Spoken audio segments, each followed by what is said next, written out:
kami bersama. Jadi kewenangan delegasi itu merupakan pertama itu kewenangan bebas adalah. Assalamualaikum warahmatullahi wabarakatuh. Salam Pancasila. Apa kabar pemirsa? Kembali lagi dengan podcast Deliberatif. Dalam podcast kali ini kita akan membahas tema atau isu yang sangat menarik dan tentunya akan dikemasi dengan diskusi-diskusi yang santai terkait dengan kewenangan pemerintah, apa saja itu, dan bagaimana cara memperolehnya. Sebelum itu, perkenalkan saya Bestari Sinta yang akan memandu diskusi kita kali ini.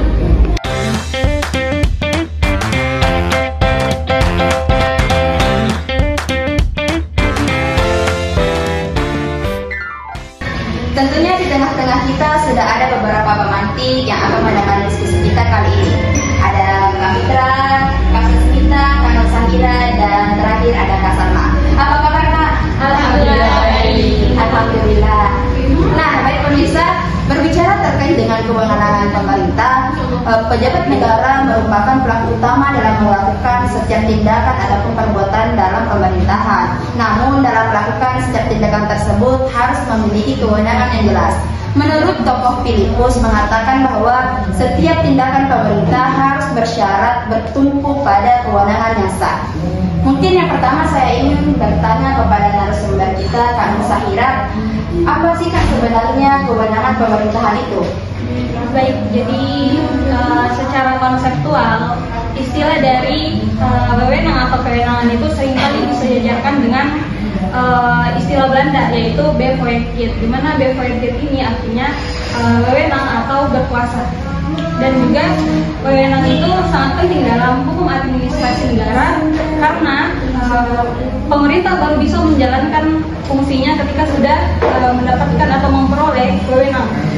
Adapun kewenangan pemerintah seperti hak, wewenang, serta tanggung jawab yang dimiliki oleh pemerintah untuk menjalankan fungsi-fungsi negara demi kepentingan masyarakat. Kewenangan di sini merupakan konsep inti dari sebuah negara hukum, apalagi jika dikaitkan dengan demokrasi.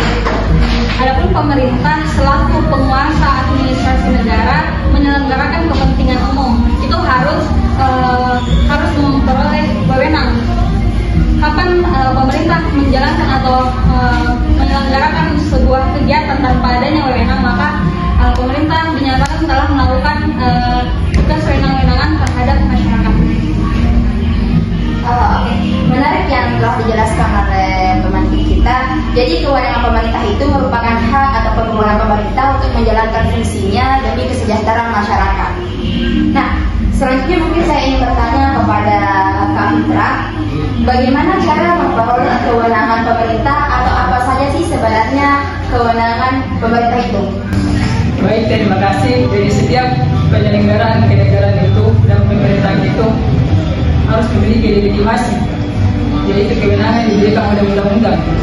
Terdapat banyak di dalam literatur sumber kewenangan yang berasal dari atribusi, kewenangan dan mandat. Maka dari itu perlu kita pahami bersama ketiga sumber kewenangan itu, di antaranya kewenangan atribusi.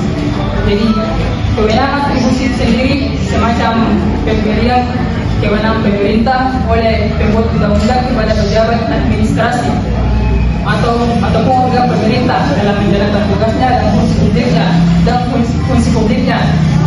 Berdasarkan di Undang-Undang Nomor 30 itu pasal tahun 2015 tentang administrasi pemerintahan, yang dimana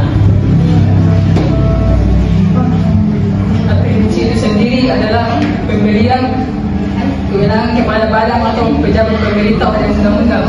Contohnya itu seperti presiden yang memiliki kewenangan menentukan kebijakan nasional yang sesuai dengan Undang-Undang Dasar 1945. Kemudian yang kedua itu kewenangan delegasi. Kewenangan delegasi itu pelimpahan wewenang pemerintahan dari satu organ pemerintahan kepada organ pemerintah lainnya. Kemudian yang ketiga itu kewenangan mandat. Mandat terjadi jika organ pemerintahan mengizinkan kewenangannya dijalankan oleh organ lain atas namanya. Mungkin secara umum seperti itu. Oke, baik. Jadi ada tiga ya cara atau sumber dalam memperoleh kewenangan. Nah, dari penjelasan kakak sebenarnya ada hal yang bagus untuk kita ulik Jadi seringkali masyarakat itu suka untuk membedakan apa itu kewenangan delegasi dan apa itu kewenangan mandat. Mungkin Kak Sasmita bisa memberikan penjelasan atau pencerahan terkait itu. Oke, baik. Memang ya dalam suatu masyarakat sulit membedakan antara kewenangan delegasi dengan kewenangan mandat. Padahal perbedaan itu terdapat dari prosedur tanggung jawab dengan tanggung gugatnya. Di mana di sini jadi kewenangan delegasi itu merupakan pelimpahan kewenangan pemerintah dari satu organisasi ke pemerintah organisasi lainnya. Berdasarkan undang-undang administrasi pemerintahan, delegasi adalah perpindahan kewenangan dari badan atau pejabat pemerintah yang lebih tinggi kepada pejabat atau badan pemerintah yang lebih rendah tanggung jawab dan tanggung gugatnya, di mana itu sepenuhnya diberikan kepada penerima delegasi. Sementara kewenangan mandat itu terjadi apabila organ pemerintahan mengizinkan kewenangannya dijalankan oleh organ lainnya atas namanya. Berdasarkan undang-undang administrasi pemerintahan, mandat adalah pelimpahan kewenangan dari badan atau pejabat yang lebih tinggi kepada pejabat pemerintahan yang lebih rendah tanggung jawab dan tanggung gugatnya, di mana itu tanggung gugatnya itu berada pada pemberian mandat. Mungkin seperti itu Kak menurut saya. Oke, baik, terima kasih. Jadi menarik pemirsa terkait dengan perbedaan antara kewenangan mandat dan kewenangan delegasi itu. Mungkin untuk terakhir saya bertanya kepada Kak Salma. Tadi kan sudah dijelaskan dari beberapa pemantik bahwa ada 3 sumber atau cara memperoleh kewenangan pemerintah. Dan kemudian ada pula yang dinamakan jenis dan sifat pemerintah ataupun pejabat administrasi negara tersebut. Apa sih sebenarnya jenis dan sifat kewenangan itu, Kak? Baik, dari hukum administrasi negara sebagai suatu kekuasaan yang diberikan oleh hukum pasti dikenal juga sebagai jenis dan sifat kewenangan yang berada dalam tangan pejabat administrasi negara. Secara garis besar itu ada 3 jenis kewenangan. Yang pertama itu kewenangan bebas, yang kedua itu kewenangan terikat, dan yang ketiga itu kewenangan fakultatif. Perlu kita ketahui antara 3 jenis kewenangan ini. Yang pertama itu kewenangan bebas. Kewenangan bebas adalah memberikan kebebasan kepada pejabat atau badan administrasi negara untuk mengambil keputusan yang akan dikeluarkan. Pada dasarnya kewenangan ini diambil karena ketidakadaan peraturan yang menjadi dasar tindakan tersebut.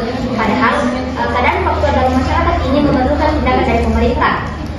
Sementara kewenangan terikat, kebalikan dari kewenangan bebas, di mana kewenangan terikat ini harus sesuai dengan aturan dasar yang menentukan waktu, keadaan, isi, dan keputusan yang harus diambil. Nah, ini berbeda tentunya dengan kewenangan fakultatif, di mana wewenang yang peraturan dasarnya tidak menentukan kewajiban melaksanakan wewenang tersebut atau mengambil suatu tindakan. Mungkin itu saja penjelasan saya tentang sifat dan jenis kewenangan. Baik, ternyata sungguh menarik pendiskusian kita kali ini terkait dengan kewenangan pemerintah. Jadi sebenarnya pemerintah itu tidak boleh melakukan suatu perbuatan atau tindakan ketika tidak mempunyai kewenangan yang sah. Nah, seperti yang tadi dijelaskan oleh beberapa pemantik kita, ada 3, ada kewenangan delegasi, atribusi, dan mandat. Dan setiap kewenangan ini mempunyai prosedur pelaksanaan dan ini perlu kita pahami bersama. Mungkin terima kasih Kak Putra, Kak Sasmita, Kak Samira, dan Kak Salma sudah hadir di podcast deliberatif, dan hari ini kita betul-betul mengulik secara tuntas yang terkait dengan kewenangan pemerintah. Dan pemirsa, terima kasih telah menyaksikan podcast deliberatif kita. Semoga kita dapat berjumpa dan berdiskusi kembali di lain waktu. Saya Basri Sinta, pamit undur diri. Assalamualaikum warahmatullahi wabarakatuh.